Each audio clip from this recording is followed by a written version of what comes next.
Hello, friends. Chris Gordon back with you for another episode of Bite Me, where we explore some of the scarier sides of life and we discuss them. And today I have a great guest, the star of Summer Nightmares 1 and 2 and the upcoming movie Starlet. Please welcome Stacy Rubel. Hello. Thank you so much for joining us. My pleasure. And we are also joined by our producer for DJB Productions, Danny J. There he is. Happy Halloween, everybody. Happy Halloween. Yes. Yes. Yeah. Happy Halloween on this, what I like to What call a great show. Creature And- Double Feature. Yes. I Yeah, like, yeah. you know, who remembers Creature Double Feature on Saturdays? I do. Or am I Like, the oldest guy in the room? I think No, I no. am. I think everybody remembers Creature Double Feature, and even if they don't, Fox used to Shame have on these, them. like awesome like weekend ditties where they would put like Tales from the Dark Side and all that good Yeah. shit up. Yeah. Mhm. Yeah. I mean, I used to watch such movies, and Chris, you and I both were a fan of like the black and white horrors and stuff like Yeah, that. well, And those are Stacey, the you best. too, yeah. Yes, like the Like- Hammer horrors, especially. Yeah, those are Mhm. great. We were saying offline how we all basically watched Svengoolie and stuff like that. Like I watch Yeah. every Saturday night. I tape Svengoolie and I watch whatever comes on. And he does a lot of repeats. I end up like, yeah, I saw it like 2 weeks ago, so I'm gonna delete it. But like he watches a lot, and I love just hearing about like the different stars in those movies and stuff like that. And, Oh yeah, Svengoolie is great, and plus, his rubber chickens. I yeah, know I keep mentioning that, but I just find them so funny. and the Yeah, no, corny jokes. A lot of people find them annoying. I'm like, I think they're hysterical. Thank you. I just remember as a kid, like, staying in on certain Saturdays, especially when the weather wasn't agreeable. Yeah, I'd be like, oh, it's a Creature Double Feature. And I got so addicted to it that even when the weather was nice, I'm like, Yeah. nah, I'm just going to hang out and watch Creature Double Feature. Yeah, I found out from And my then- dad. That's kind of like how my horror started. I don't even remember it, but apparently my mom was always worried because me and my dad would sit there in like the 80s, like the early 80s and like the 90s, and we would just sit there and watch horror movies that would Mhm. come on, the Creature Double Features, or like on Saturdays, sometimes Fox, like I was saying, was showed like Tales from the Dark Side or the Tales Yeah. from the Crypt movie or Tales from the Hood or Mhm. any of that crazy Oh, yeah, shit. I'm Tales like, from the yeah, Crypt. That's great stuff. I've been rewatching that recently, and I'm like, Wha- this is just as beautiful and awesome as I remember. Yeah, oh, It's yeah, great. yeah, because they always wrote for the characters. I remember coming. Yeah. I was. Here's a little known fact about me. I was an altar boy. Oh, Yeah. no, yeah. And on the that's I don't see it. yeah. No, I rang the bell, motherfuckers. I rang that bell. Dang, bitches, dang. I remember I had a father who was great. I had a great priest. He would come hungover into the rectory, right? And my father used to do the readings. He used to do the gospel readings and stuff like that because my father was a radio personality, and I was the altar boy. And it was kind of a Sunday thing. It was dad and his son hanging out at church. So my dad would get up and do the readings. So we would get we never knew who the priest was going to be. But when Gilberti walked through the door, we were like, there's going to be no sermon. It's just going to be a 15-minute mass. And we're going to be to the newsstand afterwards. So my dad would buy his cigars and I would buy my Fangora magazines. Yeah. Yes, Fangora, Right, yes. right. Yeah, that was the thing. But it was because of Gilberti, because Gilberti would come in completely hungover, Right. smoking a cigarette with a cup of coffee in his hand.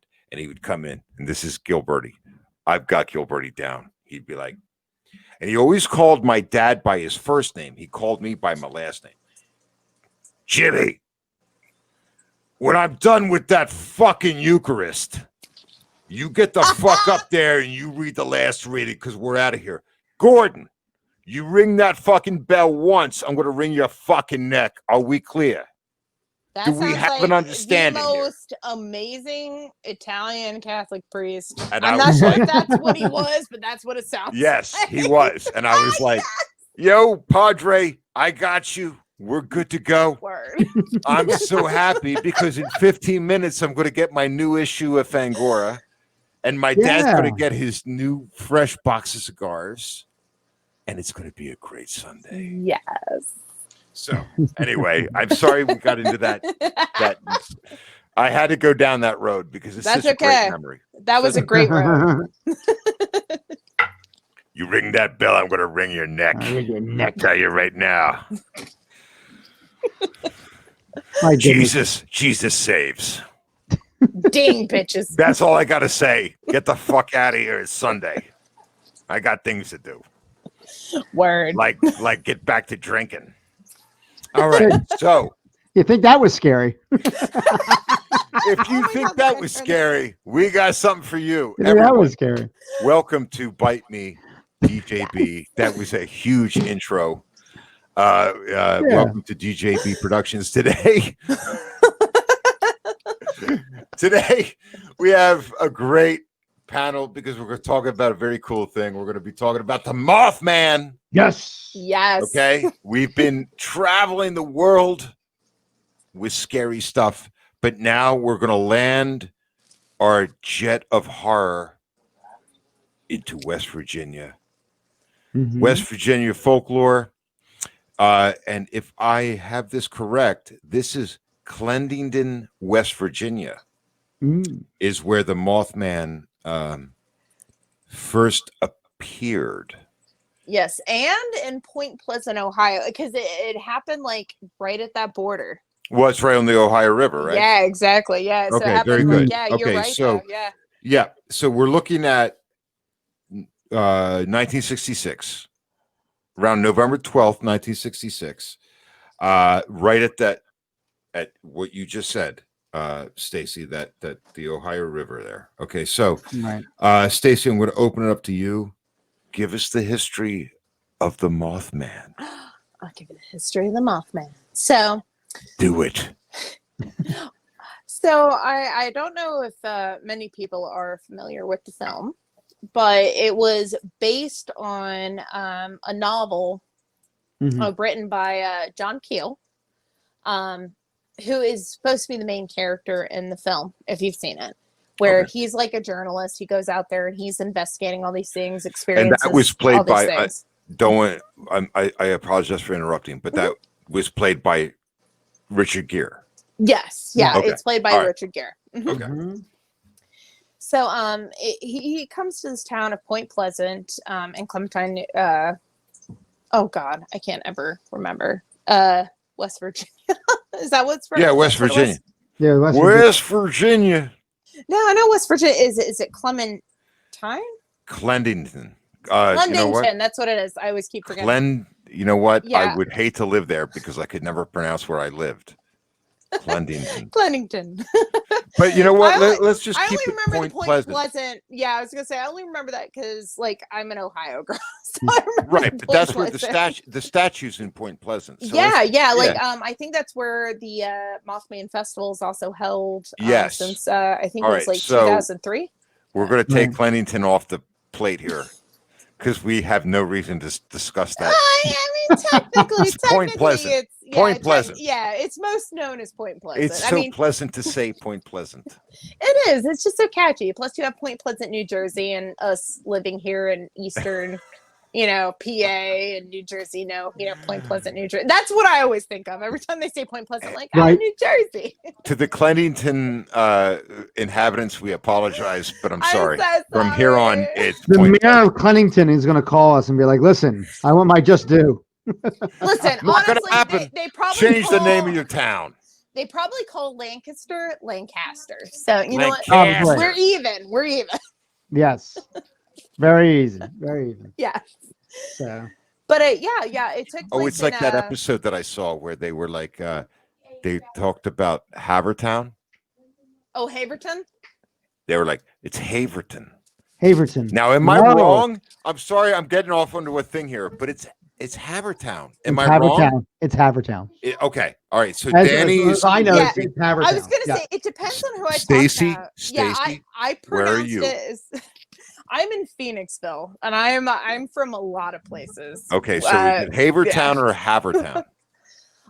Honestly, I've heard it both ways. Like I've heard Havertown from All people right. who've So if I lived was there, to and walk, then I've if also I was to heard walk up to you on the Havertown, street, if I but- was to walk up to you on the street and say, "Hey, I need to get to Havertown," would you say, "Do you mean Havertown?"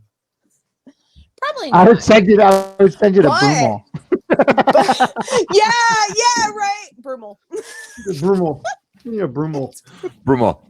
Go to Brummel. No, there was an area I used to live in North Pennsylvania where it was literally spelled like Milan, like as in Italy, and it is Yeah. a very predominantly Italian area, like with Sayre, Athens, and stuff. Very Greek, Mediterranean, Italian areas, but they pronounced it Milan, and I kept calling it Milan. And they kept correcting me. I'm like, I'm sorry. I thought it was wow. I thought it was pronounced like Milan. Italian, like Milan. Milan, like Milan. Milan, Italy, like not Milan. Island. Milan.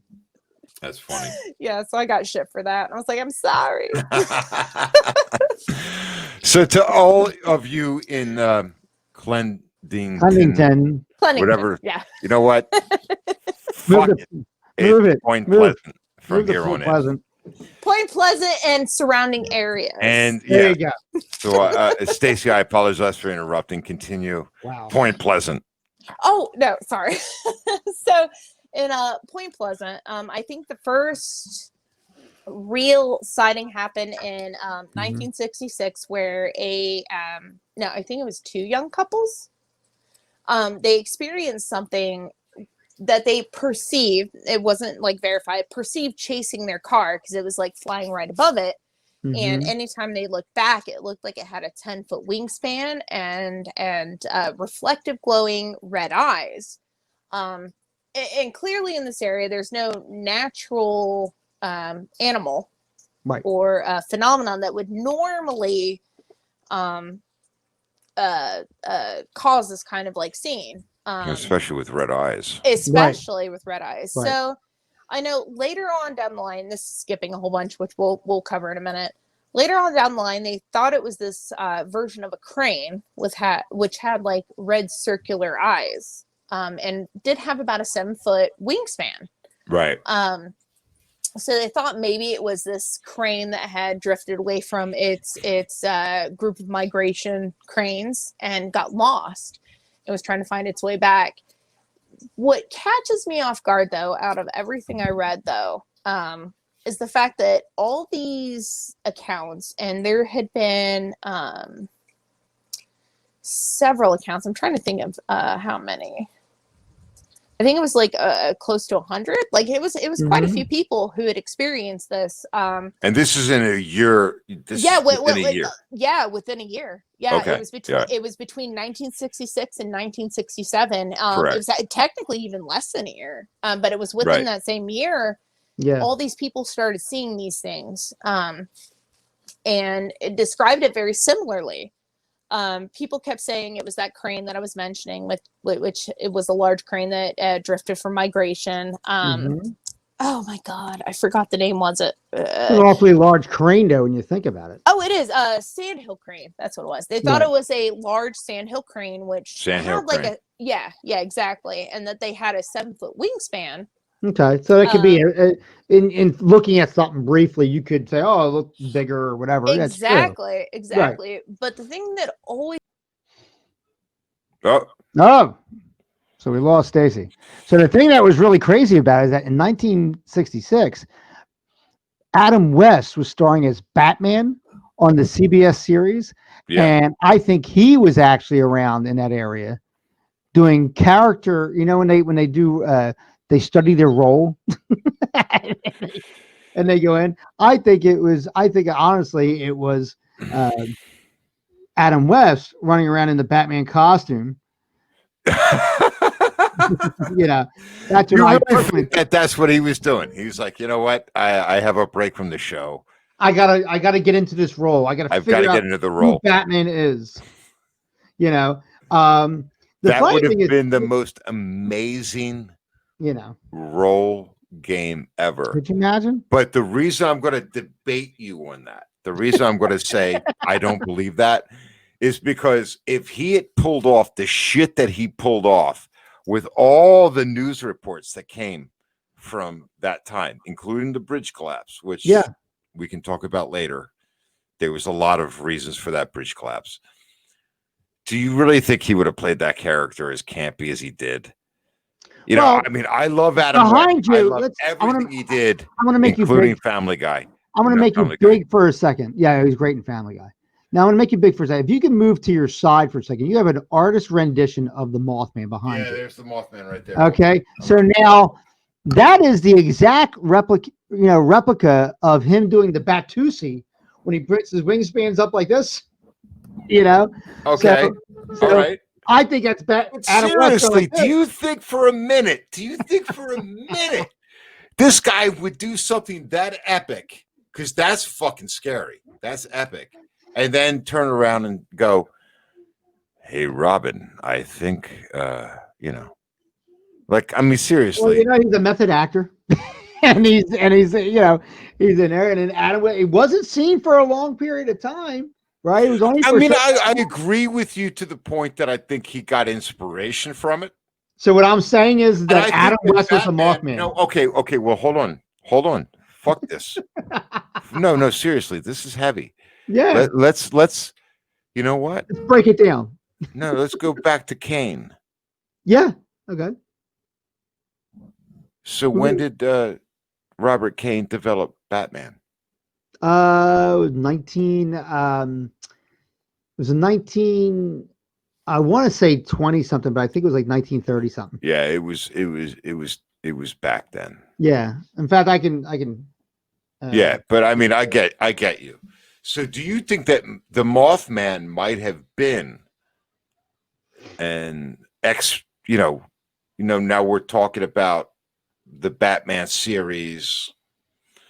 Is it possible? 1939. By the way. Okay, so yeah, that's right. Okay. 1939. The Batman. Yes. Not Batman. It was the Batman. Yeah. So now we have in 1966 we have the Mothman. Mm-hmm. So I mean, think about this for a second. Here's a legend that obviously a very ominous sounding story. You have this thing coming at you. It's doing it like it's chasing you and stuff like that. And then like what we have going on is that it happens and then it goes away. But yet the story keeps going and stuff like that. Could this be a publicity stunt? Could this be because I would think if it was an animal, let's go to the off migration crane for a second. You would have to see this bird or this crane in other places if it left the area. Yep. It would have been spotted across the United States or in another country or whatever the case was, and you would have been able to track it. Okay. It falls off the face of the planet after a short amount of months. Now, a lot of people witness it. It's not just a few witnesses or anything like that, because it wouldn't be as big as it is if 4 people saw it. Well, you also have to understand that you have to ask yourself, is that crane a nocturnal creature? Because this seemed to be a night sighting.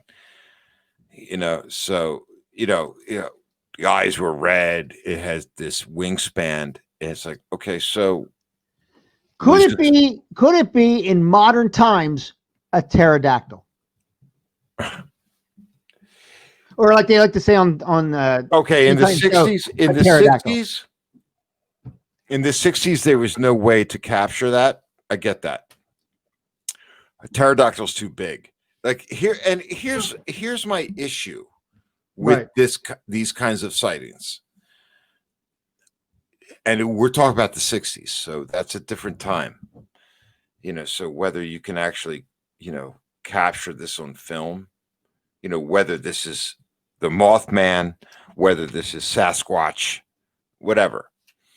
Right. But today's technology, we see things on people capturing things on their phones that we would rather not ever see Yeah. in our life. Yeah. But yet we're not getting this stuff. Right. Now, there's a lot of things. There's so many roads you can go down with this. There's been many discussions about like breaks in dimensional barriers. Excuse me. Where you say, well, how did this happen? How did I see this? Could it be that there was a rip in a dimensional barrier that allows us to see this thing and then we don't see it afterwards, that type of thing? And then is it a scenario where, uh, you know, is it that? Is this man-made? Is it a publicity stunt of some sort? I don't know what it would be uh, producing or promoting at that time. Then you're talking about these are accounts of saying people saying it was chasing us. Could it be whatever this thing was? You just happened to be flying and driving in the same direction it was flying.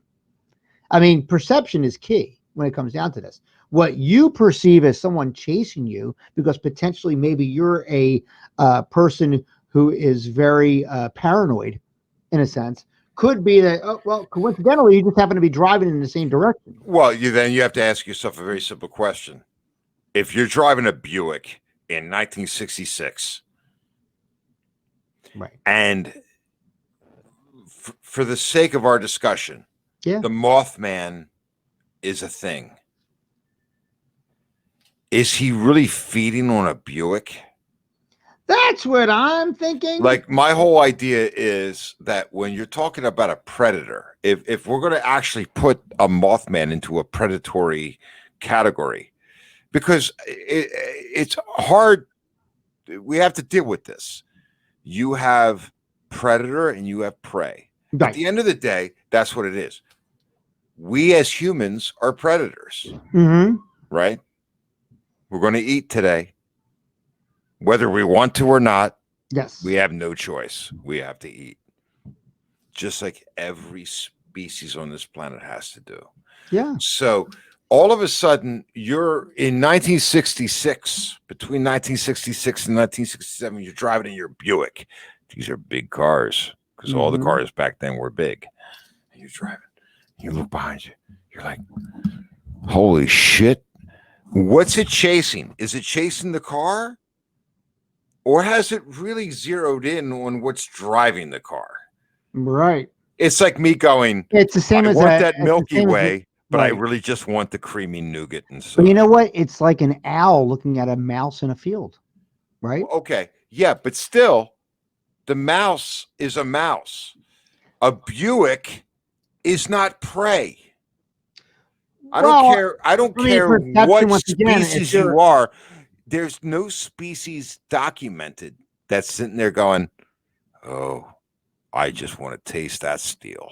Yeah, well, they don't maybe know it's steel. They just see something moving. Okay. So they see. Okay, that's true. But having to support that argument, when you go through, back in the day, and now they have them in other countries, but back in the day, you would drive through Great Adventure. You'd drive through the Wild Safari.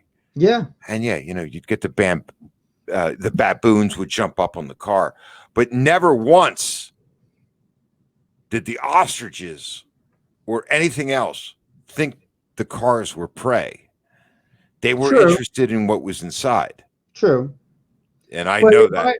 But you're also looking at something where they have a close perception to seeing in windows people inside. Right. Okay. And also what they're used to being around being people. They've seen people, whether it's behind bars or what have you.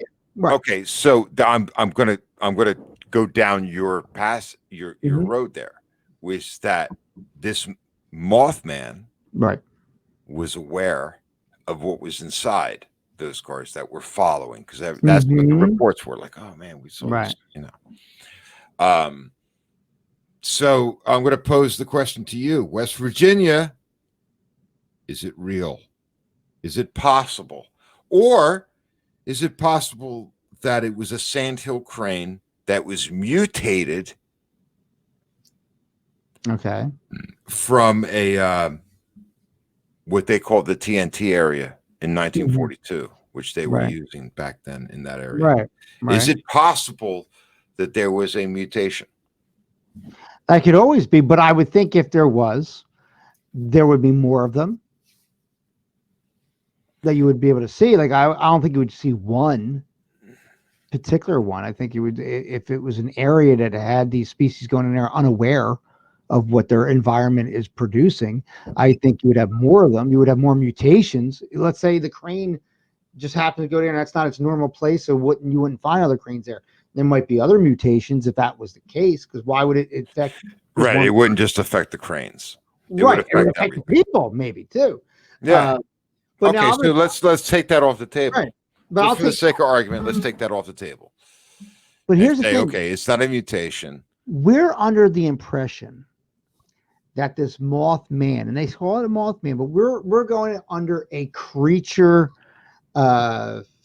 phenomenon, an animal of sorts, some sort of animal, be it misunderstood, misconstrued in its display when it happened, or it's mutated, there's something wrong or whatever. But what if this was just simply a man in a man-made suit working for the government testing flying men for upcoming war? All right. Well, okay. I see that. Because now you got the explanation as to why it's only seen a little bit of time. You never see it again. Now, you know what? Now, dude, you're getting to some heavy shit now. Remember. Yeah. They're going to be watching you now. Always listening, always watching. Now we're getting to like Area 51 shit. Yeah, that's right. Okay. So fuck this shit. Let's go down this rabbit hole. Yeah. Can you create it's almost like a diversion, right? Yes. Okay, you can create a diversion by creating a news story, because let's face it, it was picked up by the local news, Mm-hmm. but the national news picked up on it and they chose to spread it across the country. Right. Why is that? Okay, so this gets back to what you were talking about. Yeah. It's like, why did they choose that story? It's like, okay, Mothman. I mean, granted, that name might not have been released at all, and that could have been what it physically looked like. So they ran with it. But understand too, and you say, well, that seems a little far-fetched, Dan. But let's look at this for a second. 1966. Think of the technology at that time. Think of what was seen as far as spacemen, as far as superheroes, as far as anything that's imagined at that time. Technology from 1966 by far looks extremely ancient in comparison to 2000. that's 2020. true. Okay. That's true. So could he have a large, which would be somewhat inefficient, wingspan? Because technology wise, that's all they knew to kind of keep him off the ground, like a glider of sorts. Okay.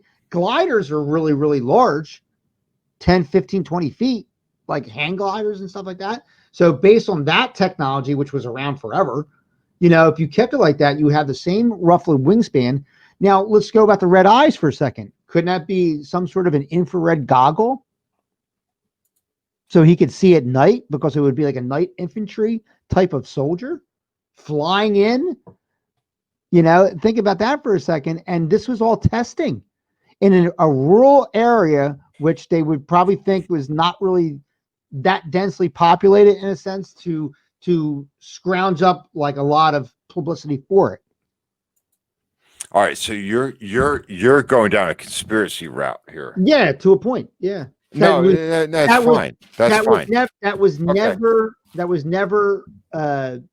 gone. That no one's ever gone down that road. Okay.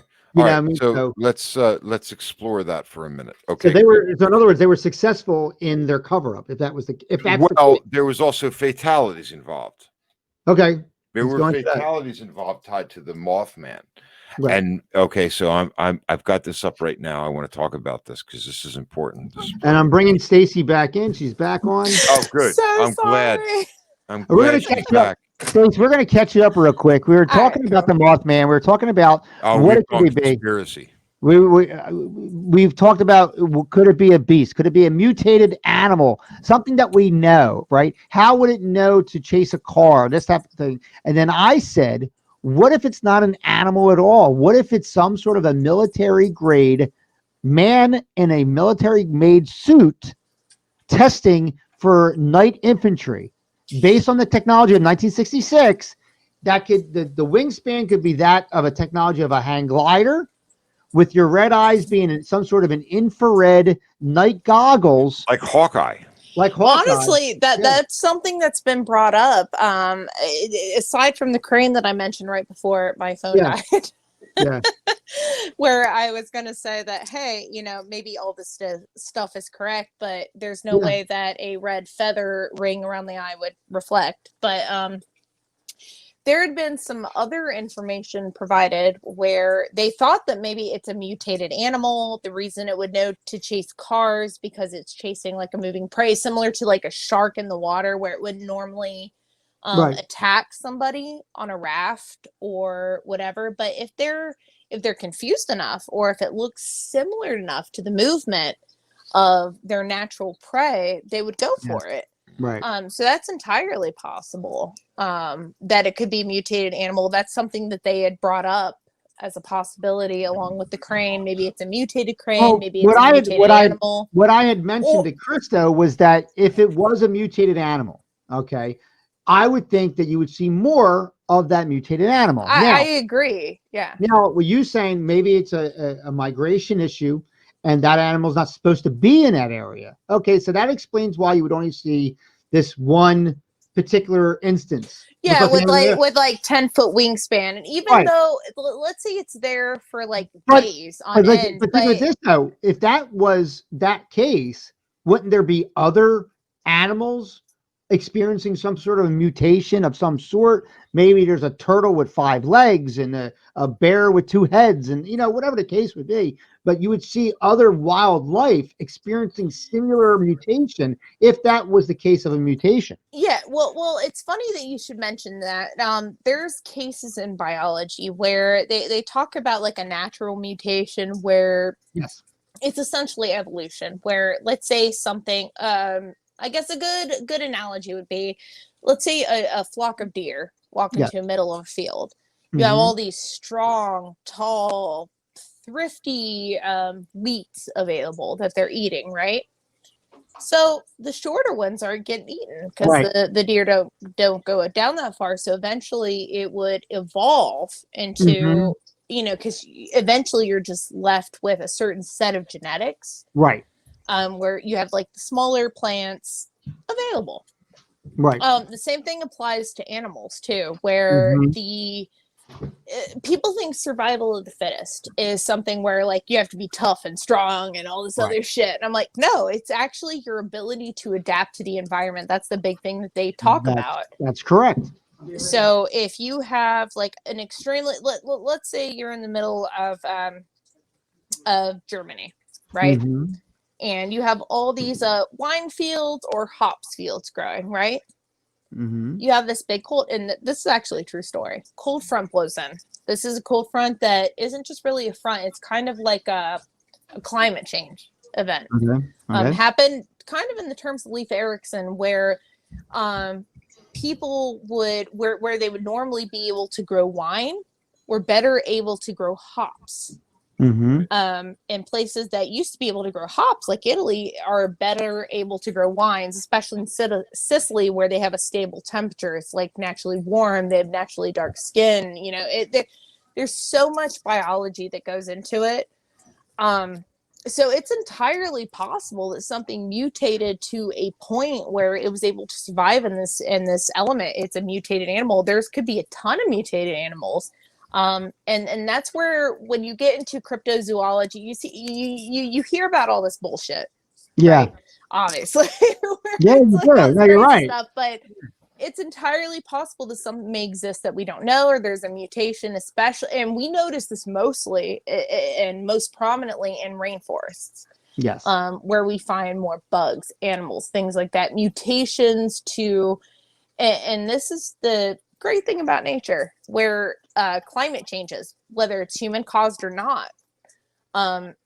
Certain animals that are adapted to said climate are going to thrive where people or things or animals that don't thrive in that let's say if you have a bird with a little thicker feathers versus the bird with a slightly thinner feathers, bird with thicker feathers is going to thrive in that natural environment, if things go naturally cold. So I think it's entirely possible, yes, that there is some sort of weird mutation nobody had seen, especially in the 60s where we didn't die.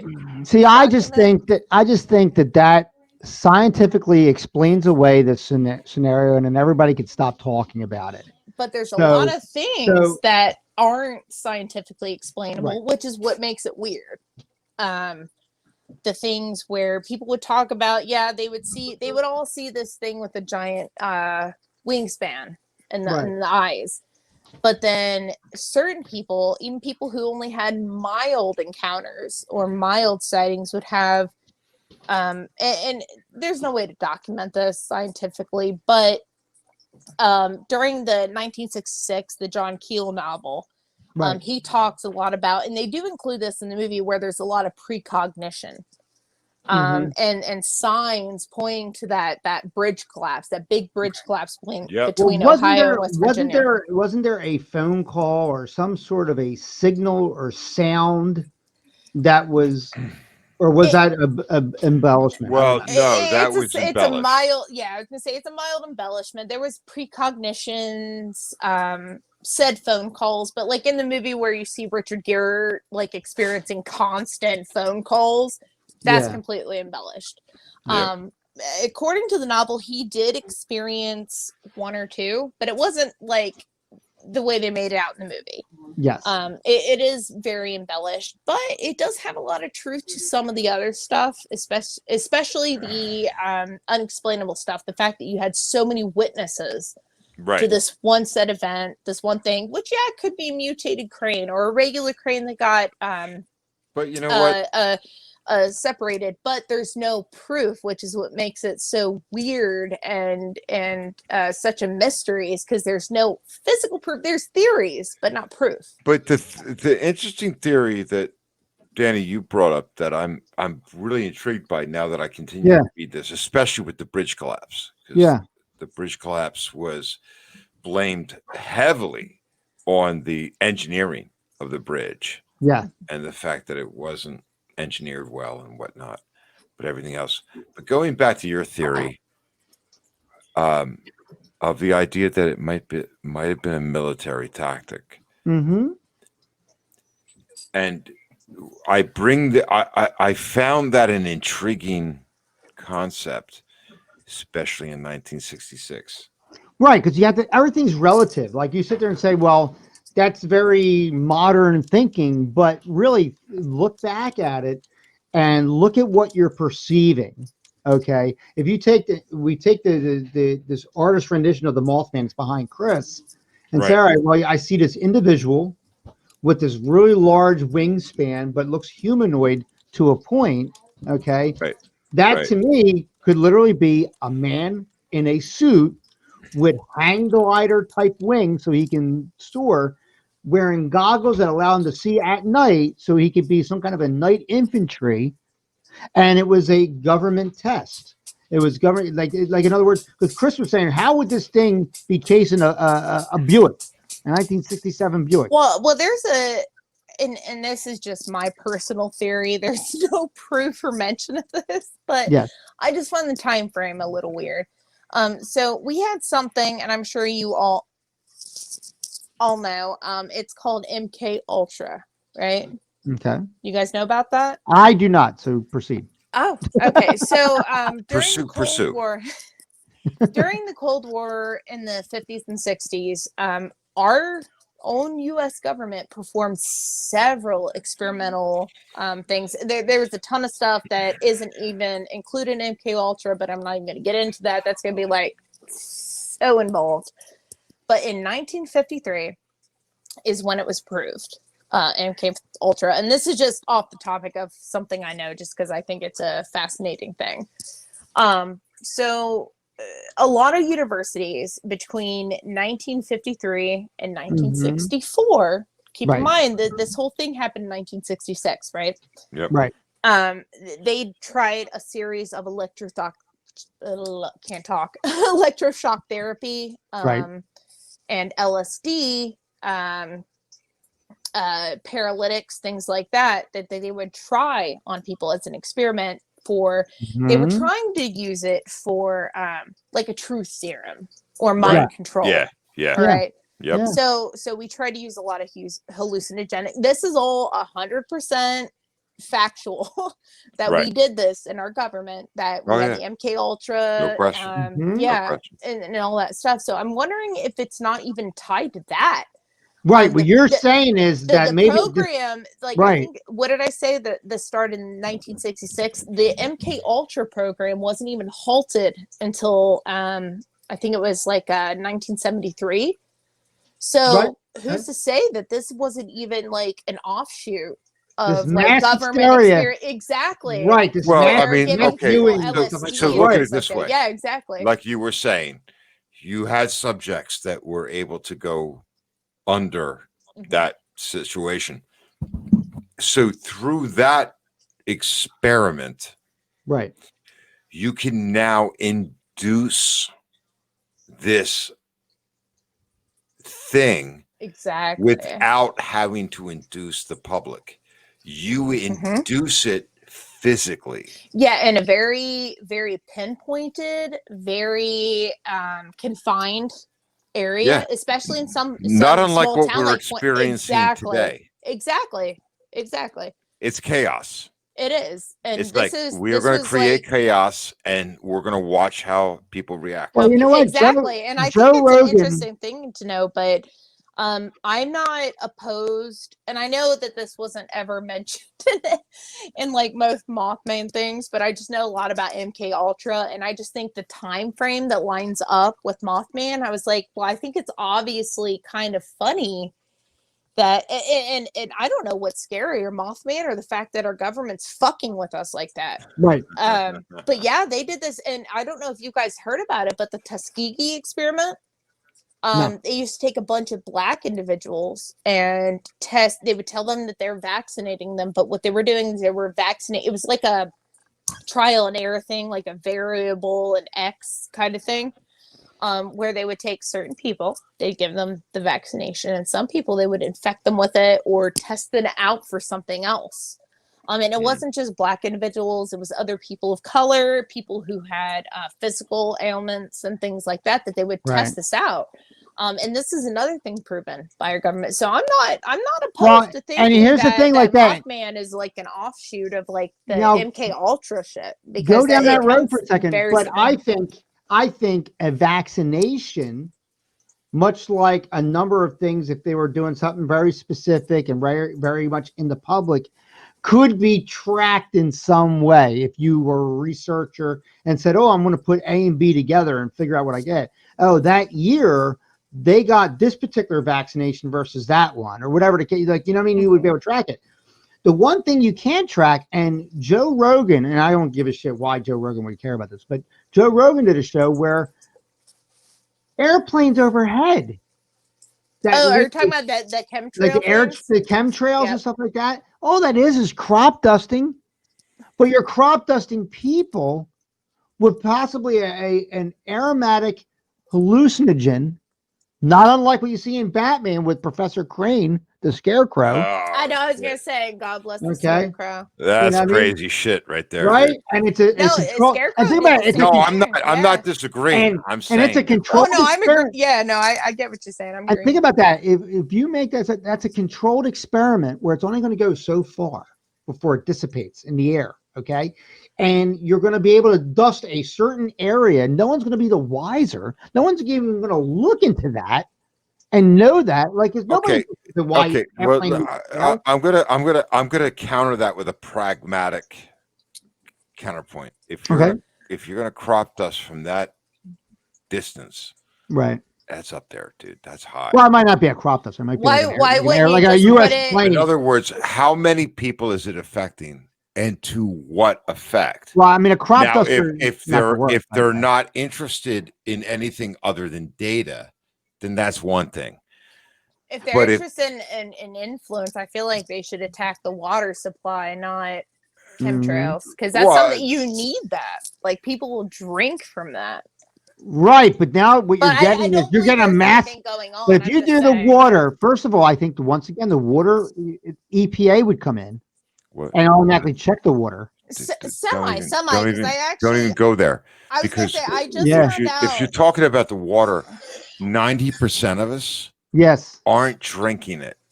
We're I was gonna showering in it. say, I Yeah. shower We're in it. buying it. We're I- buying it. Yep. So it's the water Yep. companies. It's the Polar or whoever.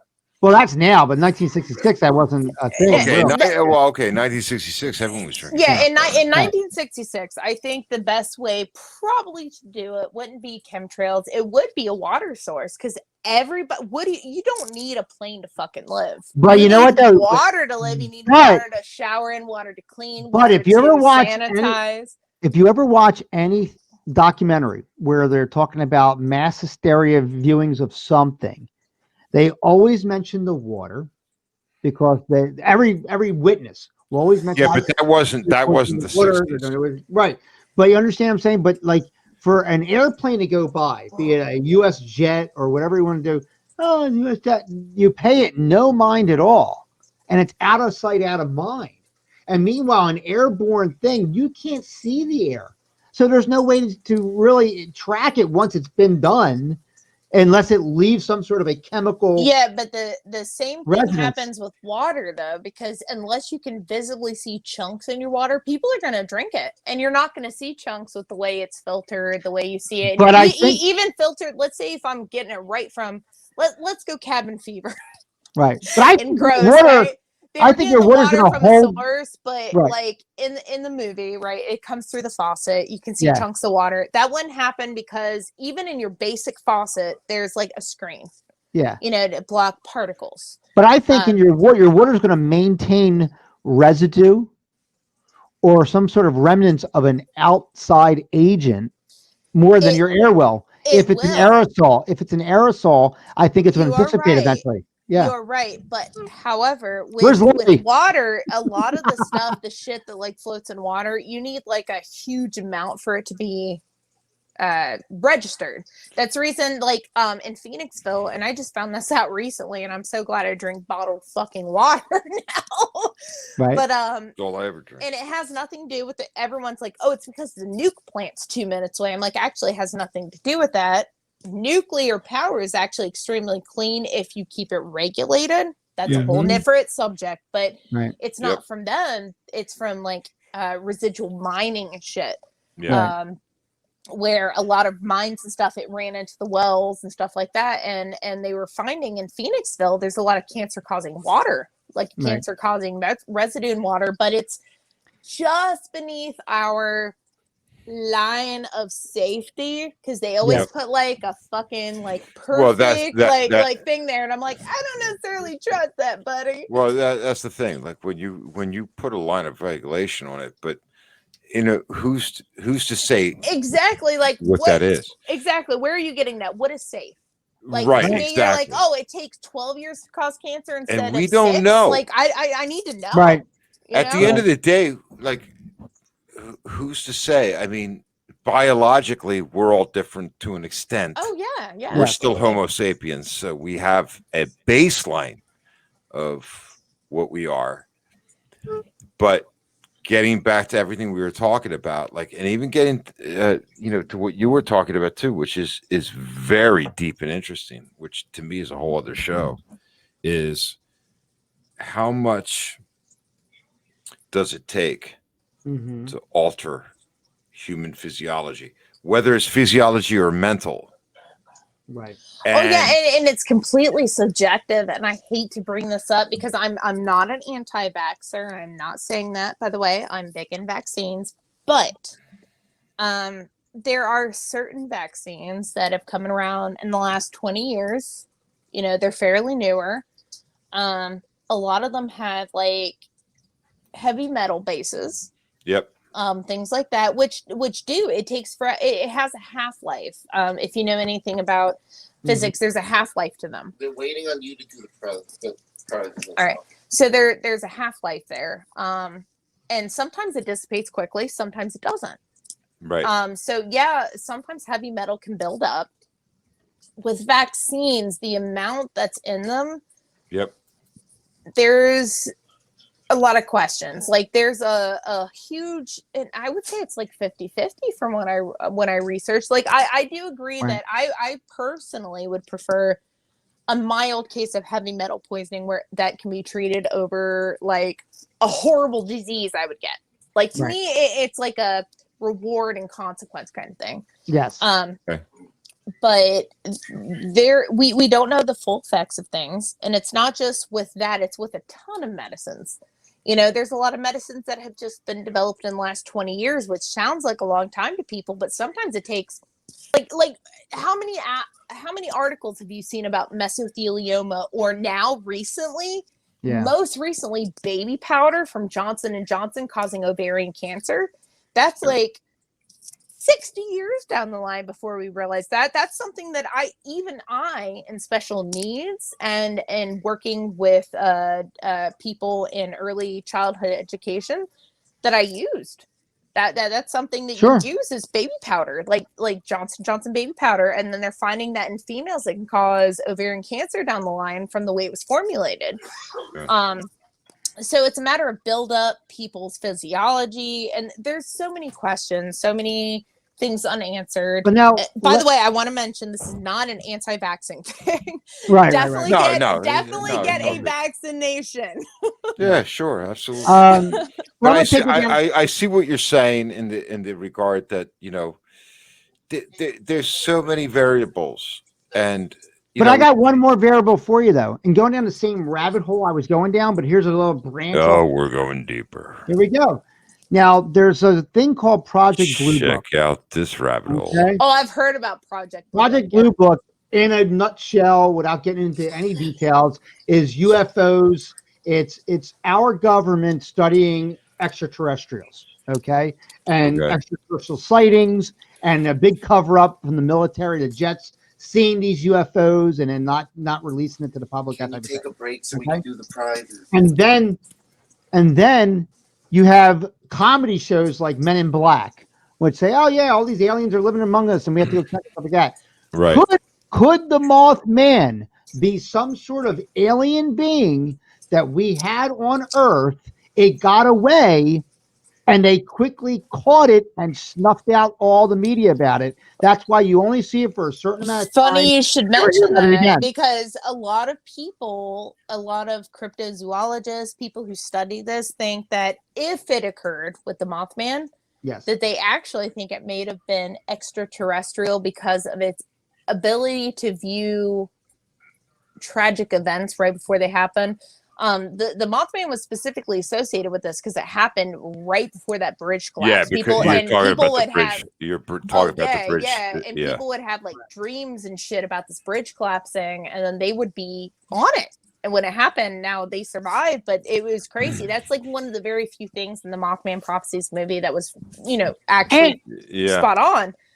That people did do that, and there has been several hoaxes unveiled, but there's been several times where there's no explanation. And you talk about cryptozoology, right? That's like Mothman, Bigfoot, Sasquatch. Yeah. Three-faced fish and Simpsons. Whatever.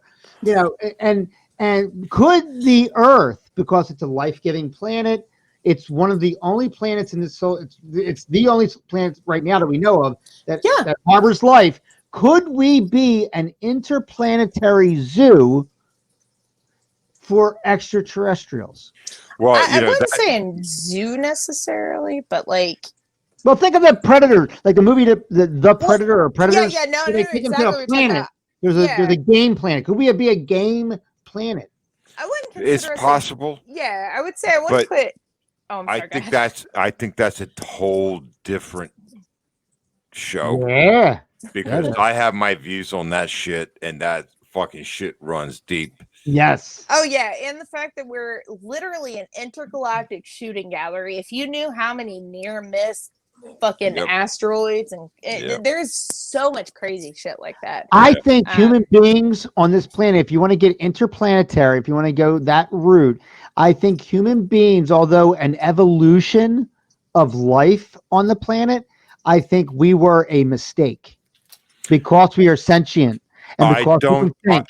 Okay, I'm going to preface this because we're going to get into this in the next show because I Yes, think we this will. is going to be a show. Yes. Is I will agree with you to an extent. Yeah. I don't think we were a mistake. I think we were abandoned.